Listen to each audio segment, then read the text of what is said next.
Assalamualaikum warahmatullahi wabarakatuh. Waalaikumsalam warahmatullahi wabarakatuh. Bismillahirrahmanirrahim. Alhamdulillahi rabbil alamin. Wassalatu wassalamu ala asyrafil mursalin, imamil muttaqin, sayyidil ghurril muhajjalin, wa ala alihi wa ashabihil mujahidin at-tahirin, amma ba'du. Saudara-saudara kaum muslimin rahimakumullah. Satu hari ketika seorang ulama besar bernama Al-Imam Al-Faqih Abu Lais tengah berjalan-jalan di dekat kota Basrah, berkelumpulah sekelompok orang di dekat beliau. Mereka datang mengajukan satu pertanyaan. Imam, kami ingin bertanya. Di dalam Al-Quran itu Allah Subhanahu wa ta'ala menjelaskan, Ud'uni astajib lakum. Berdoalah kepadaku, aku akan jawab doamu. Mintalah kepadaku, aku kabulkan permintaanmu. Itu dan begitu janji Allah di dalam Al-Quran. Kami, kata orang-orang tadi, sudah lama berdoa kepada Allah. Tapi kenapa sampai sekarang doa kami ini belum dikabulkan? Katanya, Ud'uni astajib lakum. Kalau kamu berdoa, aku jawab, aku penuhi, aku kabulkan doamu. Itu janji Allah. Kami sudah lama berdoa pagi, sore, siang, malam. Nyatanya sampai sekarang doa kami belum dikabul-kabulkan. Ini bagaimana? Apa ayat Quran salah? Apa Tuhan lagi lempengan gak denger?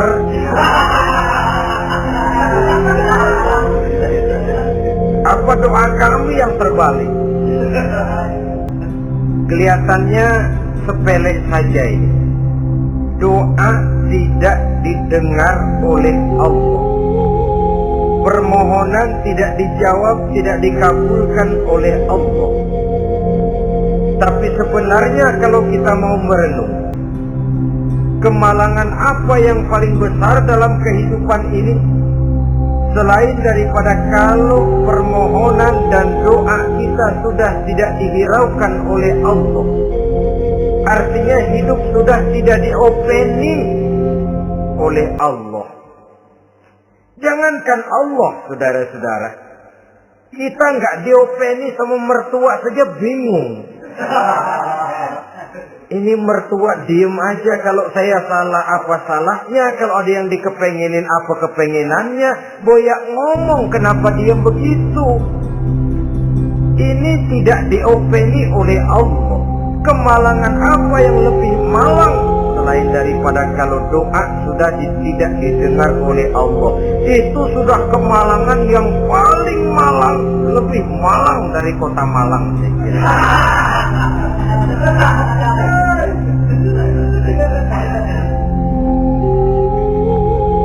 Menghadapi pertanyaan ini, Imam Al-Faqih Abu Lais senyum. Lalu beliau berkata, tuan-tuan, tahu kenapa doa tuan-tuan tidak dijawab, permohonan tidak dikabulkan? Allah sudah tidak memperdulikan tuan-tuan ini. Kami tidak tahu, Imam, maka kami bertanya. Begini, hati tuan-tuan itu mati. Dari hati yang mati, channel tidak nyambung kepada Allah. Dari channel yang putus tidak ada getaran strom, bagaimana akan timbul gejala? Hatimu mati, jadi pantas kalau doa tidak dikabulkan, permohonan tidak dipenuhi, doa tidak terjawab, hatimu mati. Saudara-saudara kaum muslimin, dari hati yang mati ini, getaran tidak akan sampai ke Hadratullah Azza wa Jalla. Nah, ini juga satu penyakit yang kita sangat khawatirkan, yaitu apabila hati kita sudah mati selagi jasad masih hidup. Artinya, jadilah kita bangkai berjalan di hadapan Allah Subhanahu wa Ta'ala. Sementara kita sangat disibukkan dengan menggali berbagai macam jenis obat penangkal penyakit zahir, dan kita kurang perhatian untuk mencari obat penangkal penyakit batin yang kalau diserang penyakitnya menghancurkan kehidupan abadi di akhirat nanti. Perkembangan ilmu kedokteran nyata benar diikuti dengan perkembangan jenis-jenis penyakit. Makin maju ilmu kedokteran, makin modern penyakit. Ngerti juga rupanya itu penyakit. Dulu kita tidak kenal yang namanya AIDS. Kita tidak tahu yang namanya liver. Kita tidak kenal yang namanya stres. Paling yang banyak Zika, masuk angin, dan sebagainya. Tapi baiklah, penyakit-penyakit batin yang menyebabkan hati menjadi mati, dan dari hati yang mati, doa tidak naik, tidak didengarkan oleh Allah Subhanahu wa Ta'ala. Nah, kata orang-orang tadi, yang menyebabkan hati kami mati ini apa, Imam? Beliau menjawab, pertama, arabtumullaha wa lam tu'tuhu haqqah. Yang menyebabkan hatimu jadi mati, pertama, kamu kenal benar kepada Allah, tapi haknya untuk disembah, kewajibanmu untuk menyembah, tidak pernah kamu laksanakan. Bagaimana Allah tidak akan jauh dari kita kalau kita tidak akan mengadakan pendekatan kepadanya? Dan pendekatan kepada Allah hanya bisa kita tempuh melalui jalur kegiatan ritual ibadah. Allah akan terlalu jauh apabila kita hanya membicarakannya lewat filsafat dan renungan yang mendalam. Tapi Allah akan dekat dan terasa hadir dalam hidup apabila kita dekati Dia dengan pelaksanaan ibadah kepadanya. Kamu kenal Allah, tapi hakmu untuk menyembah, kewajibanmu untuk menyembah, haknya untuk disembah, tidak pernah kamu laksanakan. Kalau soal Allah, kita kenal bukan main. Bahkan tidak hanya kita mengajarkan kenal juga kepada anak-anak kita. Kalau ditanya siapa pencipta matahari, bulan dan bintang, Allah. Siapa pencipta lautan, gunung, hutan, perantara dan sungai-sungai, Allah. Siapa pencipta bumi, matahari dan sebagainya, Allah. Sembahyang apa enggak? Bagaimana nanti?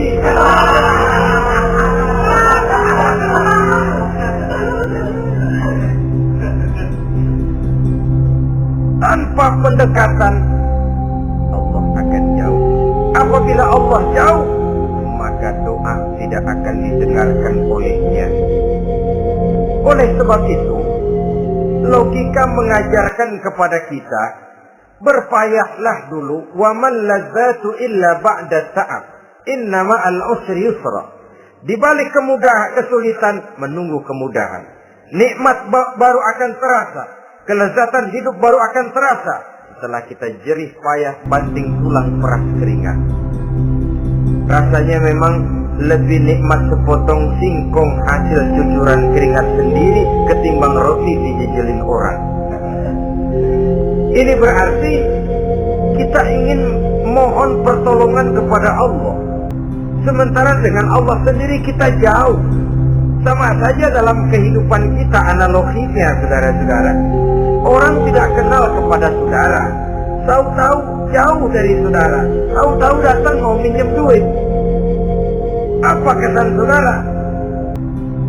Enak aja, kenal enggak, dekat enggak, datang-datang mau minjem duit. Emang duit percetakan bapak lu?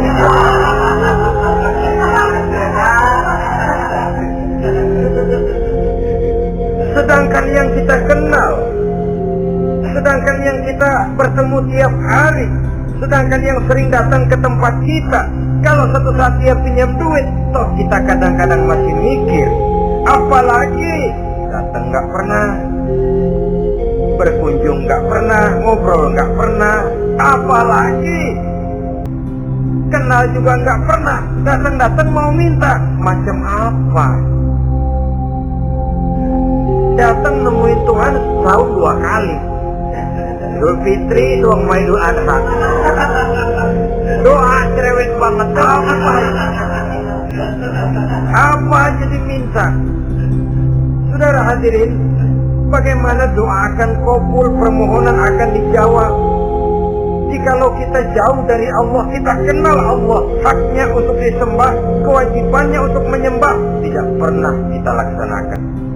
Itu yang menyebabkan hati kita lalu menjadi mati. Padahal mengenal Allah, setelah mengenalnya, mengadakan pendekatan kepadanya melalui ritual ibadah yang dicontohkan oleh Rasulullah Sallallahu Alaihi Wasallam. Ini hal pertama yang menyebabkan hati jadi mati. Kamu terlalu kenal Allah, tapi tidak pernah menyembah kepadanya. Sama aja orang kerja kagak, habis bulan mau minta gaji. Kita jitak kepalanya. Macam apa? Kerja enggak, tahu-tahu datang mau minta gaji. Kerja dulu yang baik, habis bulan baru. Enggak diminta pun memang sudah ada jatahnya. Ibadah dulu kita kepada Allah. Soal Allah memberikan karunia kepada kita, itu hak Allah. Apabila kita dekat dengannya, ibadah yang kita laksanakan benar, karunia itu akan datang kepada kita. Saudara-saudara, yang kedua yang menyebabkan hati jadi mati, qara'tumul Qur'an walam ta'malu bih.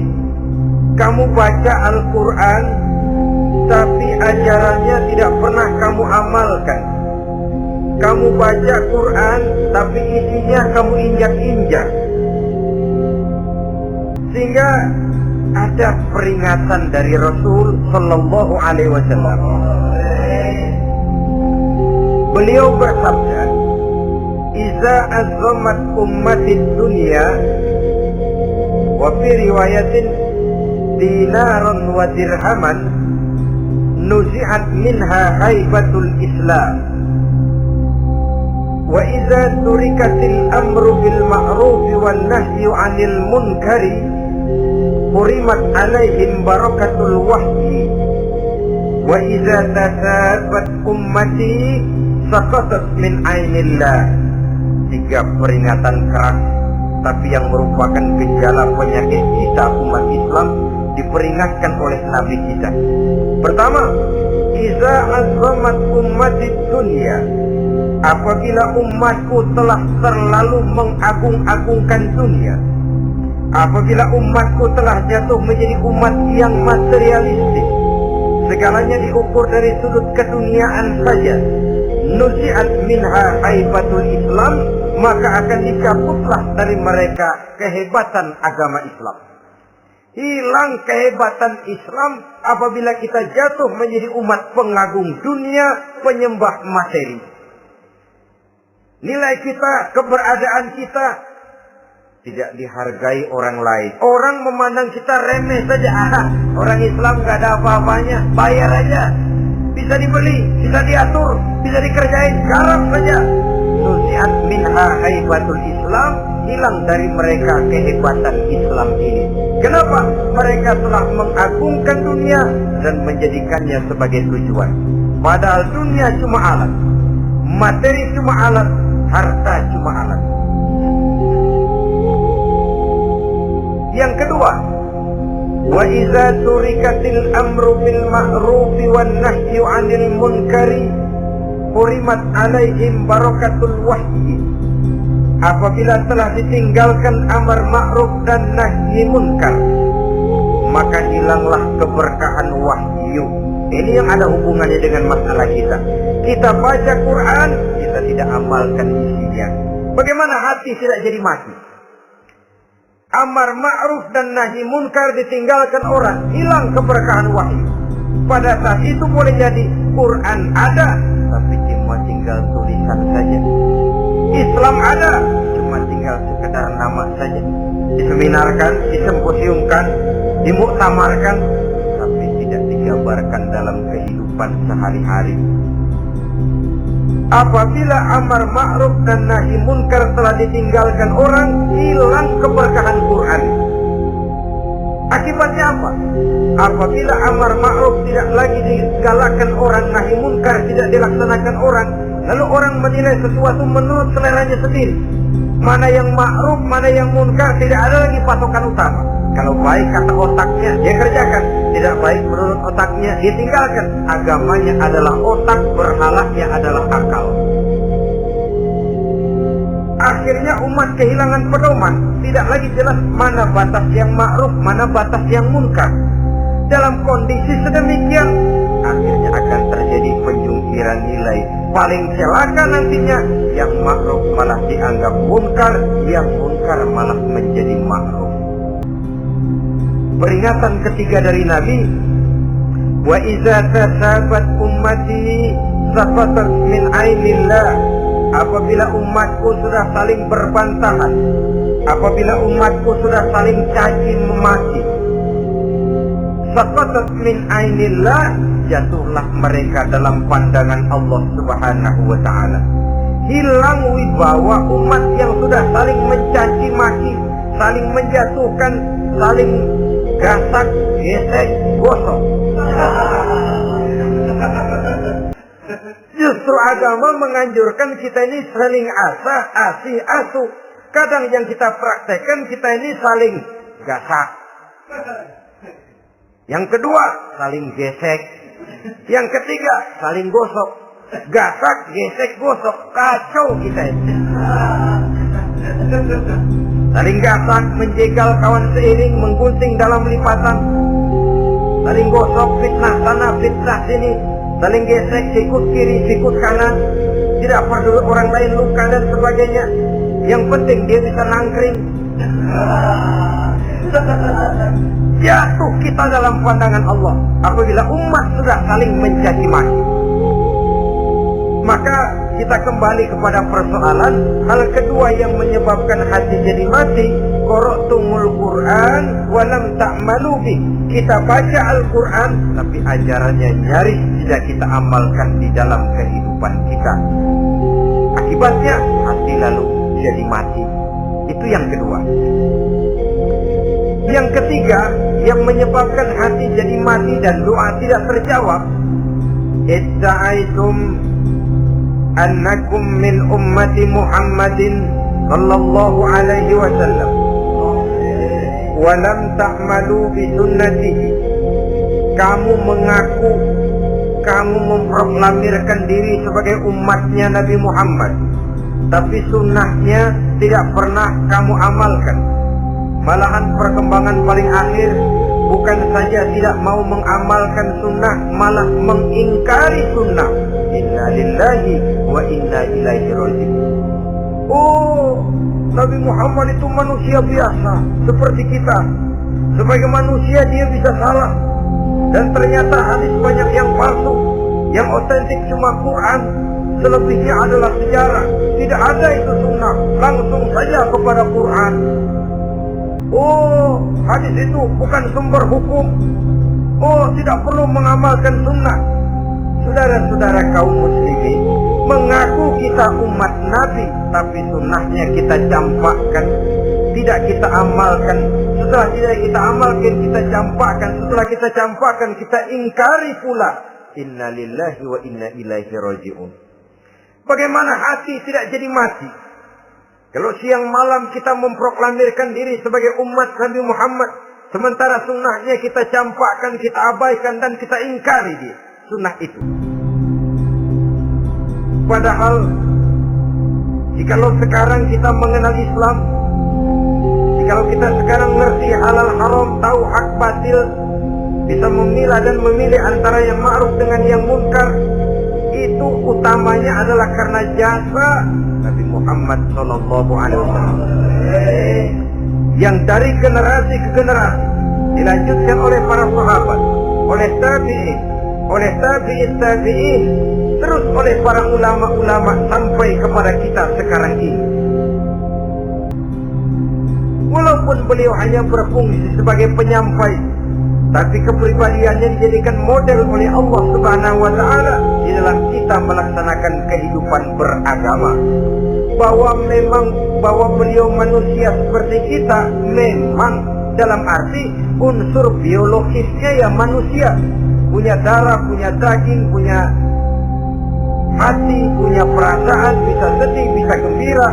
Tetapi beliau itu termasuk basyarun la kal basyar, manusia yang tidak seperti manusia pada umumnya, punya spesifik, dan itu wajar sebagai seorang Rasul pilihan Allah, apalagi merupakan Rasul pilihan dari sekian puluh pilihan. Bahwa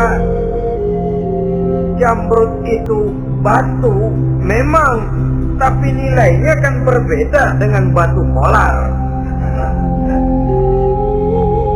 Satu truk batu kolar dengan barangkali segenggam batu Jamrud, nilainya tentu jauh lebih mahal batu Jamrud. Kalau soal batunya, sama batunya, tapi nilainya berbeda karena esensinya berbeda. Kita manusia, Nabi Muhammad juga manusia, sama manusianya memang, tapi kualitasnya, nilainya tentu jauh panggang daripada api. Itu sebabnya Allah menjadikan beliau sebagai model. Laqad kana lakum fi rasulillahi uswatun hasanah. Di dalam diri Rasul itu terdapat contoh teladan yang sangat baik bagi kita. Oleh karenanya, pada pertemuan kali ini, apabila kita konsekuen mengaku umat Nabi Muhammad, marilah konsekuen juga menegakkan sunnahnya. 3. Yang keempat, yang menyebabkan hati jadi mati dan doa tidak terjawab, akaltum ni'mata rabbikum walam tashkurulah. Tiap hari kamu makan nikmat Tuhanmu, tapi kamu tidak pernah mau bersyukur kepadanya, kepada Allah Subhanahu wa Ta'ala. Nikmat Tuhan kita doyan banget, tidak pernah sehari dan sesaat pun terlepas diri dan hidup ini dari nikmat-nikmat yang diberikan Allah. Sejak kita bangun tidur sampai tidur kembali, bahkan tidur itu sendiri, di pasar, di sawah, di kantor, dimanapun kita berada, nggak pernah nikmat Allah berhenti. Hidup kita dalam alam diberikan segala fasilitas untuk menunjang kehidupan. Nggak pernah Allah pasang pajak matahari, nggak pernah Allah pasang pajak gas udara. Nikmat-nikmat yang banyak itu tiap hari kita kecap, tiap hari kita nikmati, tapi kita tidak pandai bersyukur.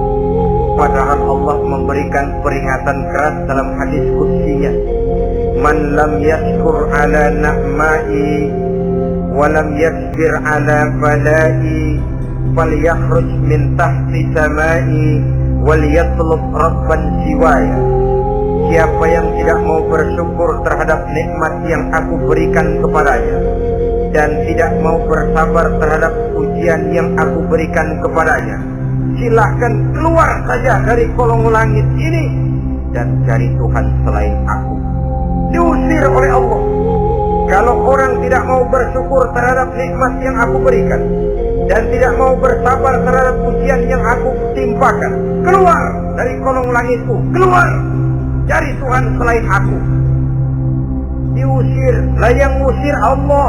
Anak sekarang bilang mau ke Menong.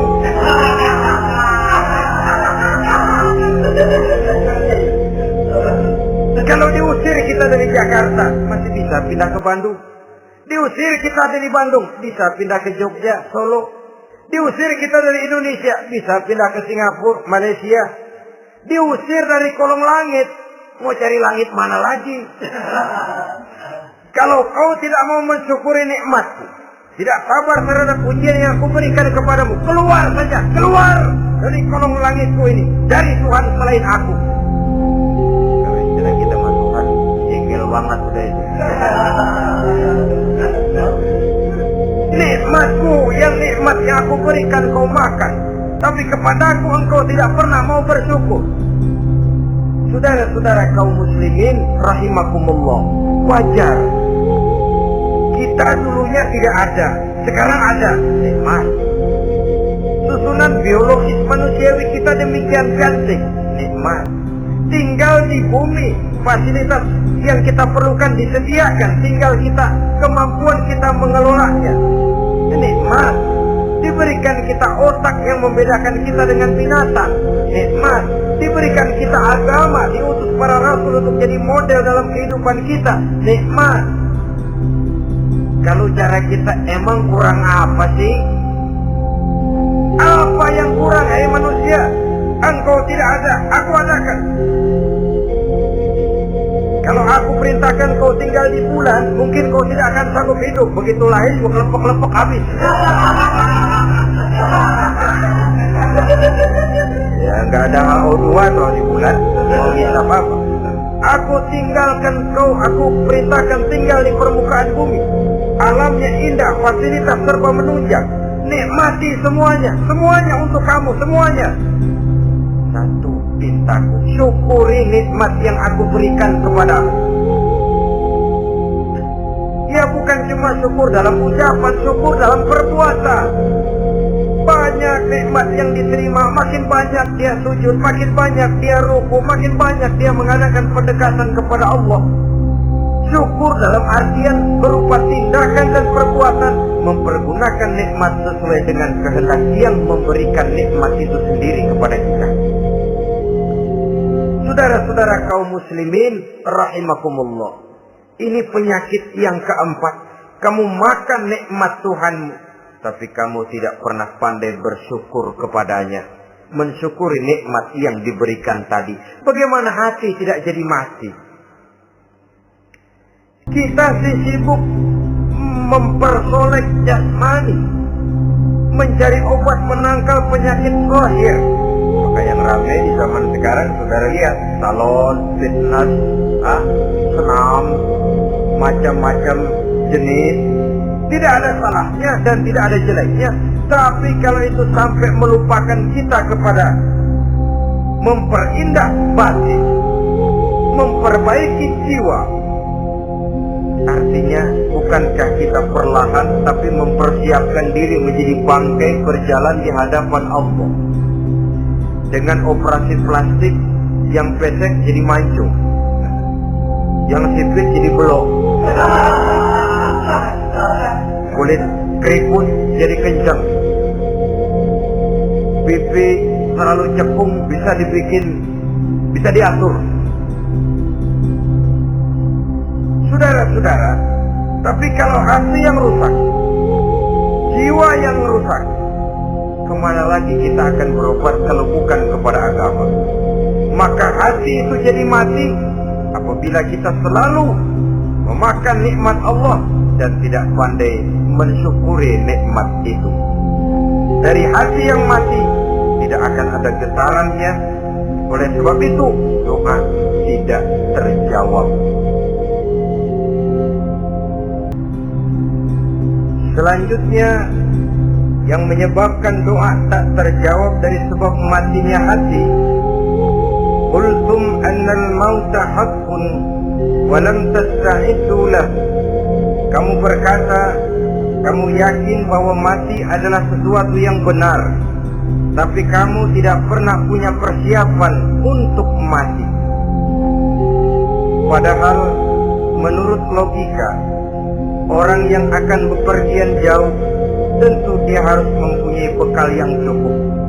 Semakin jauh jarak perjalanan yang akan ditempuhnya, semakin banyak perbekalan yang harus dibawanya. Dahulu, seketika beberapa jamaah dari Yaman akan melaksanakan ibadah haji dengan nekat. Mereka berprinsip, pokoknya kan berangkat haji jadi tamunya Allah, nanti Allah yang akan melayani. Mereka nekat, modal badan doang berangkat. Diadukan kepada baginda Rasul, lalu turun peringatan dari Allah, wa tazawwadu fa inna khairaz zadi taqwa. Jangan begitu, Bawa bekal. Sungguhnya bekal yang paling baik adalah takwa. Bawa berangkat dengan bekal takwa itu bekal yang paling utama. Tapi bekal-bekal yang lain pun jangan diabaikan.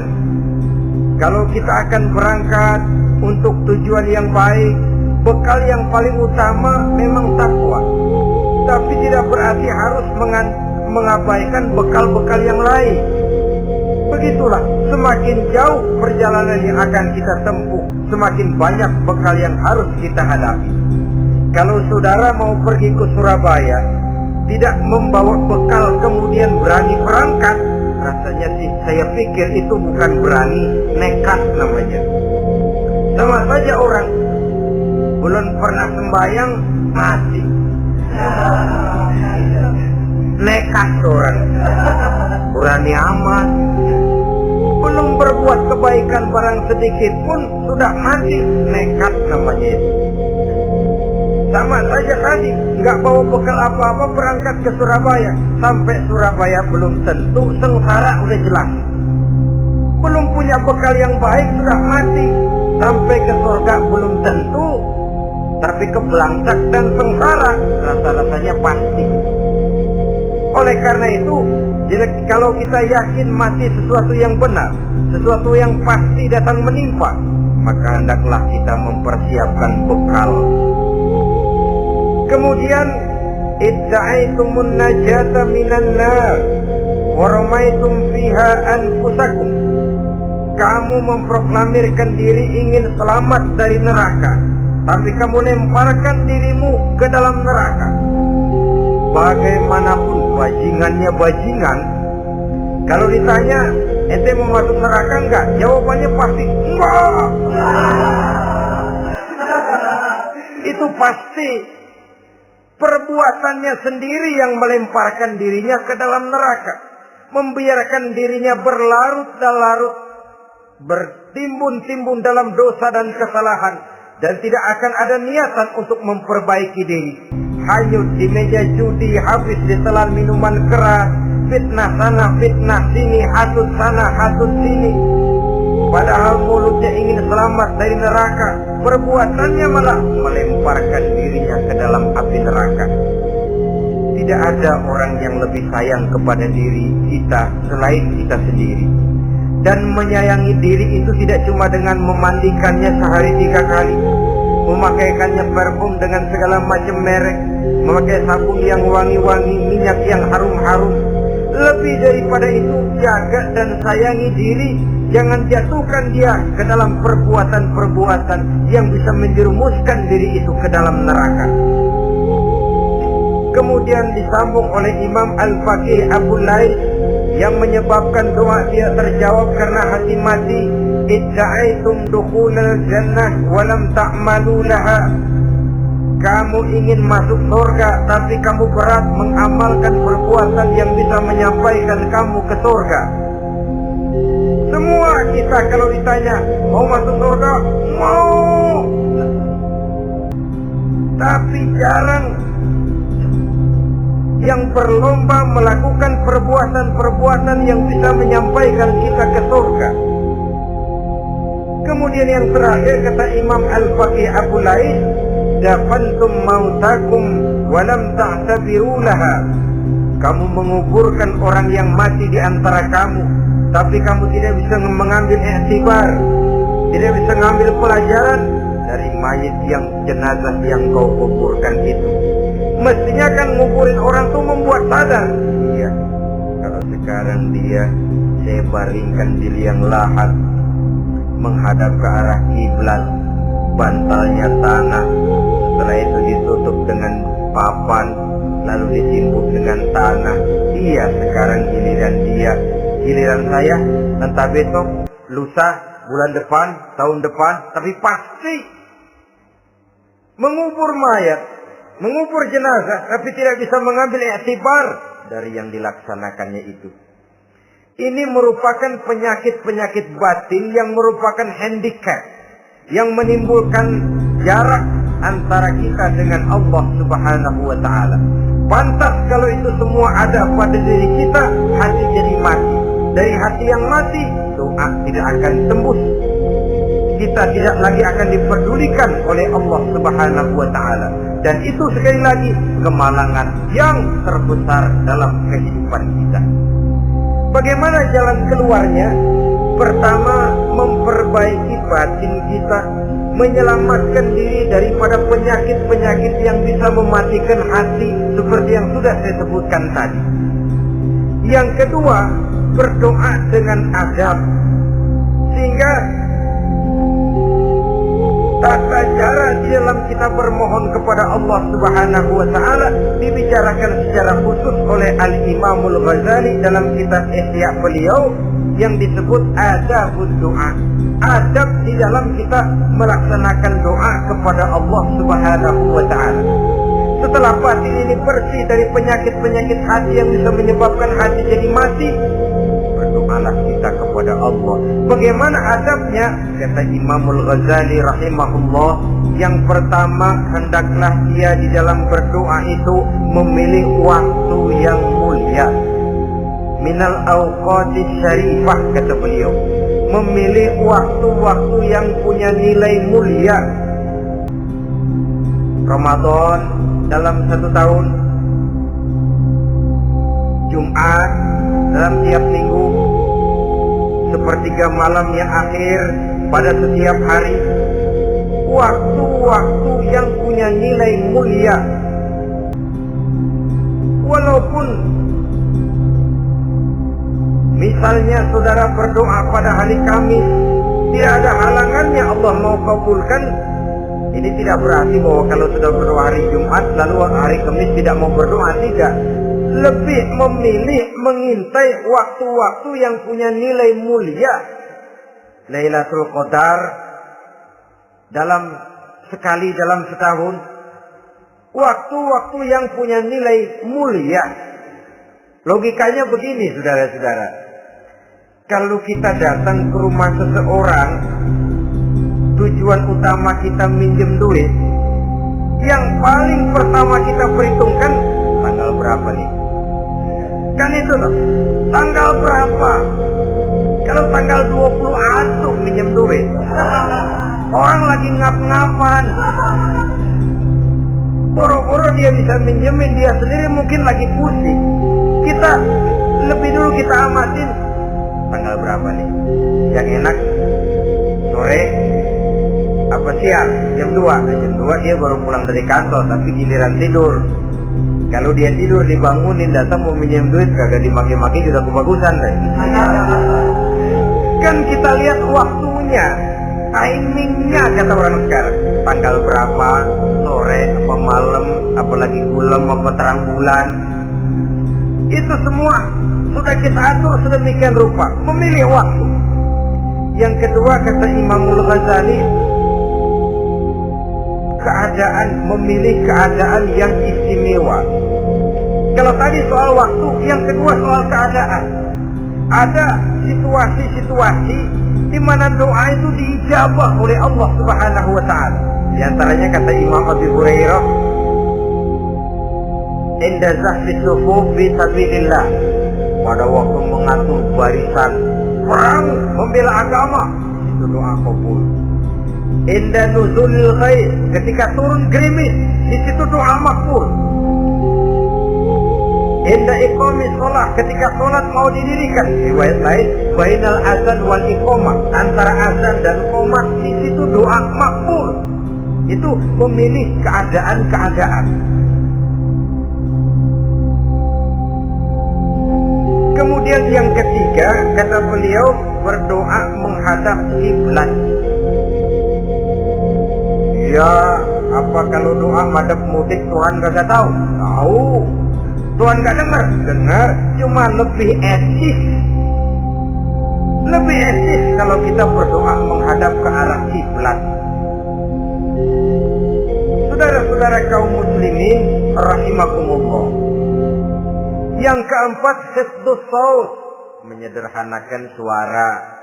Tidak terlalu keras, juga tidak terdengar orang lain, apalagi kalau doa kita diaminkan oleh orang lain.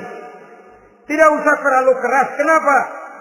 Karena Allah yang kita meminta kepadanya bukan zat yang tuli, bukan zat yang buta, bukan zat yang tidak dengar, bahkan dia maha dengar.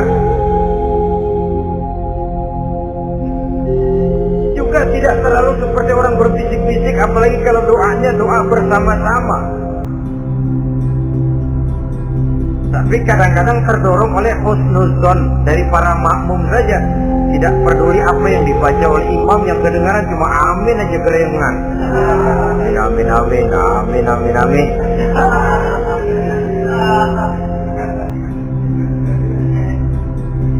Juga tidak terlalu berat, seperti orang berdoa, seperti orang pidato. Saudara-saudara kaum muslimin rahimakumullah. Yang kelima, alla yatakallafa saja fi doa. Dalam berdoa, kalau istilah kita, jangan nyelongcong. Saja ini menunjukkan sikap berani kepada Allah. Misalnya ada orang berdoa, ya Allah ampunilah saya kalau engkau mau. Kalau Allah mau, kasihanilah saya ya Allah kalau engkau mau. Itu doa orang songong. Atau sama saja, ya Allah berilah saya rezeki dikit aja. Emang kenapa pakai begitu?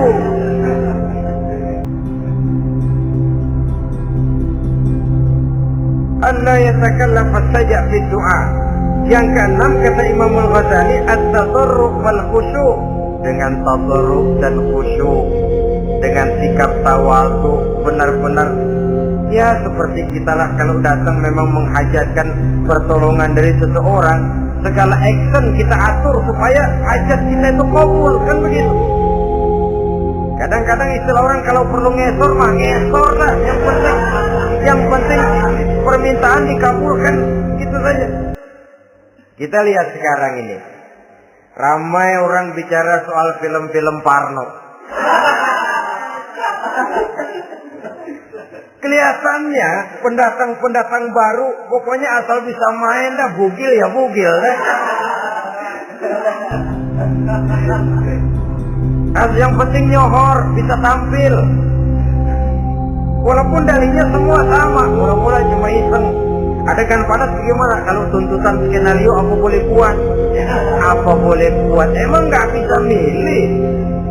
Setelah film beredar baru saya juga jijik lihat jelas. Tadi kemana waktu bikin? Udah jadi baru jijik, bikinnya merem memang itu.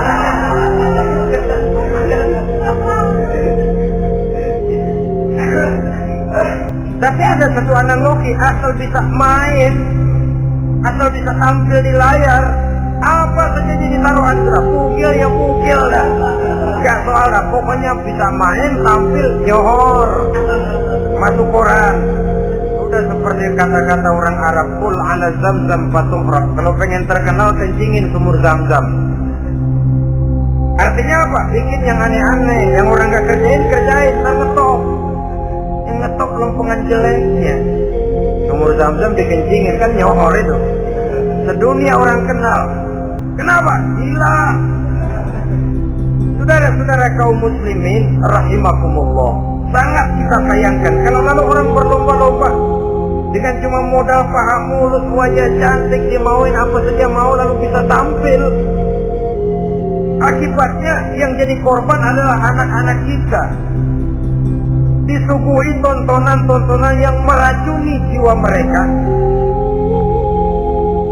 Walaupun akibatnya barangkali ya lain, seperti band orkes dengan film memang akibatnya tidak langsung ya. Kalau band orkes akibatnya langsung, dia bisa berantem di tempat lokasi. Film orang nonton tahu dia di tempat itu, bukan di tempat itu dia praktek, pulang jadi pikiran dia. Tadi serem ya. Ntar kalau ada kesempatan kita praktek. Nah, kita ngancemnya itu yang gak enak. Tapi yang saya analogkan dengan persoalan kita, tingkah pola artis apapun dilakukan asal bisa main. Nah itu tuh, asal dapat kesempatan acting.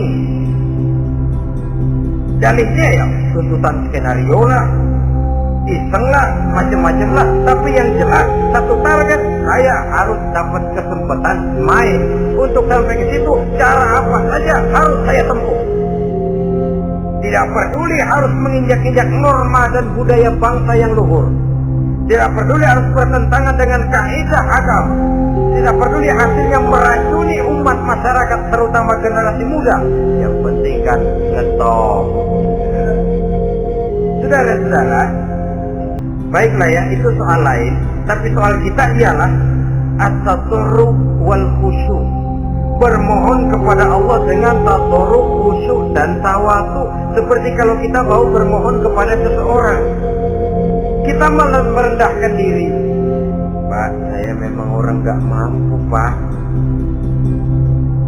Utang saya udah selebar kampung, Pak. Anak udah 16 seperempat. Apa saja kita meratap, menghibah, mengeluh, merintih. Ujungnya kan, saya gue minjem duit dapat dah. Apa yang diomongin, pokoknya pulang bawa duit. Itu saja. Itu strategi manusiawi. Kalau ini kita adakan konteks ya, kepada Allah, lebih lagi kita tadarruq, khusyuk, tawadhu. Doa dengan tawadhu, sebab kita akan bermohon kepada yang serba maha. Menghadap ke arah kiblat, duduk bertafakur dengan khusyuk, tawadhu. Jangan doa sembari tolak pinggang.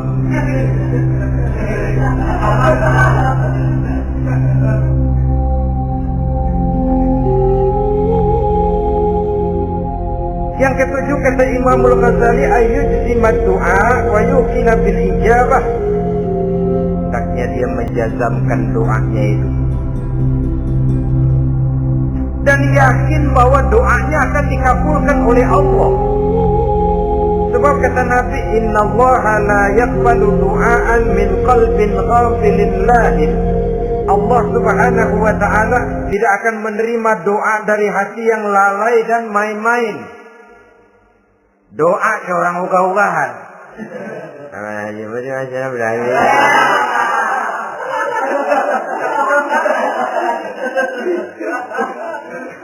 Kali malaikat nyobrol, lu minta apa lu?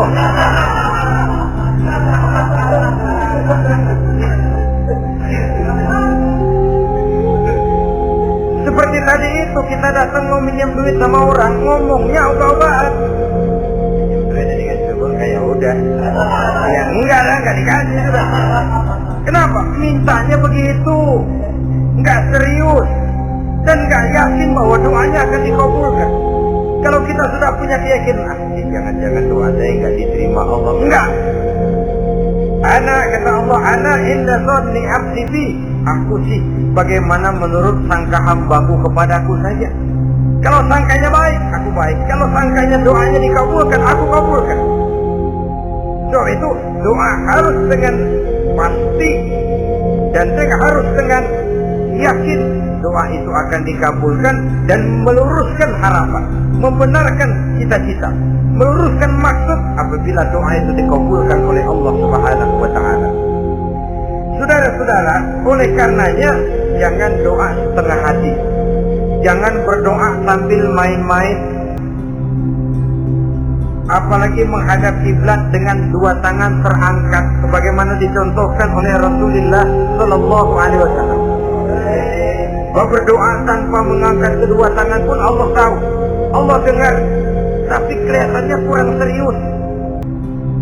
Seolah-olah terserah deh Tuhan mau dikasih ya kasih, enggak ya udah. Seolah-olah kita tidak serius dalam berdoa. Kemudian yang berikutnya kata Imamul Ghazali, ayyabtatahat du'a bi zikrillah fala yabda'u bi su'al. Hendaknya dia mulai berdoa itu dengan menyebut nama Allah, berzikir kepada Allah, fala yabda'u bi su'al, jangan langsung memulai dengan permintaan. Ini tata krama etisnya. Sama juga orang kirim surat, salam sejahtera kami haturkan, padahal mah nggak ada itu juga nggak apa-apa. Itu kan maksud mukaddimah saja. Besar harapan kami semoga Bapak dan keluarga di sini pun berada dalam keadaan sehat walafiat. Selanjutnya kami telah dengar dari berbagai teman tentang kedermawanan Bapak, tentang bantuan Bapak di berbagai bidang yang menyangkut sosial pendidikan. Sehubungan dengan itu maka kami bermaksud mengajukan permohonan. Baru masuk itu mah 15 kalimat keseluruhan urusan lain. Intinya sehubungan dengan itu kami bermaksud memohon kepada Bapak. Kita mulai. Salam sejahtera kami haturkan bersama ini pula kami macam-macam lah. Sama juga seperti tadi itu. Kita datang mau minjem duit. Datang karena kita tahu datang habis bulan, malam terang bulan,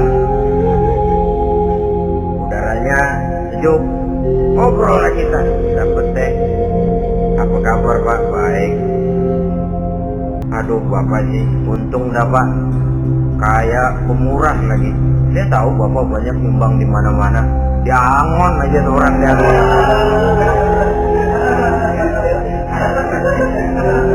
Kira-kira udah mau telap aja baru dikedat. Ngomong-ngomong Pak, nah mulai nih kalau udah ngomong dah tuh mulai. Baru masuk. Jadi etisnya berdoa itu dimulai dengan zikrullah. Karena itu umumnya dimulai dengan Alhamdulillahirabbil alamin. Kita puji dulu Allah. Alhamdulillahirabbil alamin hamdan yuwafi ni'amahu wa yukafi'u mazidah. Kita puji dulu Allah. Seperti orang tadi lah. Kita puji dulu kebaikannya. Walaupun pada akhirnya kita minjem duitnya. Sebenarnya Allah nggak perlu dipuji. Dipuji atau tidak Allah tetap termulia. Ini etis manusia. Allah tidak berharap untuk dipuji oleh manusia. Allah tidak untung seluruh alam memujinya. Manusia mau memuji atau tidak itu urusan manusia sendiri. Allah tidak minta untuk dipuji. Allah juga tidak gila kepada pujian. Kalau kita memulai doa dengan pujian, etis kita kepada Allah Subhanahu wa taala di dalam kita bermohon kepadanya. Saudara-saudara kaum muslimin rahimakumullah. Kemudian menyesuaikan doa dengan kondisi. Ini termasuk syarat batin ya, taubat, waratul mazalim, kata Imam Ghazali, menolak segala macam kezaliman. Artinya kalau berdoa itu tahu diri. Kalau gaji kita sebulan 700 atau 800 900 ribu, berdoa minta rezeki 1 juta, itu tahu diri namanya. Kan cuma kurang 100 ribu. Nah, kalau kerja kagak minta gajian 1 juta. Pengen doa dikabulkan, rasanya secara etis nggak tahu diri orang berdoa seperti ini. Orang datang mau minta duit, mau pinjam duit kepada kita, kan kita lihat kira-kira mampu ngembaliin nggak nih orang. Kita lihat, kita evaluasi kemungkinannya. Lalu si yang minjem tentu tahu diri. Kalau memang kekuatannya ngembaliin tidak seperti kekuatannya mulangin, hendaknya dia timbang rasa. Begitu juga kepada kita etisnya kepada Allah Subhanahu wa ta'ala. Tahu diri, menyesuaikan doa dengan keadaan. Kalau tidak ada gap terlalu jauh panggang daripada api, nanti nasibnya bagai si burung merindukan bulan. Apabila adab-adab di dalam berdoa ini kita perhatikan, ya dia dari adab yang zahir sampai kepada adab yang batin, kemudian penyakit-penyakit yang membuat hati itu jadi mati, maka insya Allah doa kita dijabah oleh Allah Subhanahu wa ta'ala. Dalam Al-Baqarah ayat 186, Allah Subhanahu wa ta'ala menjelaskan, wa iza sa'alaka ibadi anni fa inni qarib ujibu da'watad da'i iza da'ani falyastajibu li wal yu'minu bi la'allahum yarshudun. Apabila hambaku bertanya kepadamu Muhammad tentang aku, kata Allah, fa inni qarib, katakan kepadanya aku dekat sekali dengan mereka. Ujibu da'watad da'i iza da'ani, aku akan jawab aku kabulkan permohonan orang-orang yang berdoa kepadaku.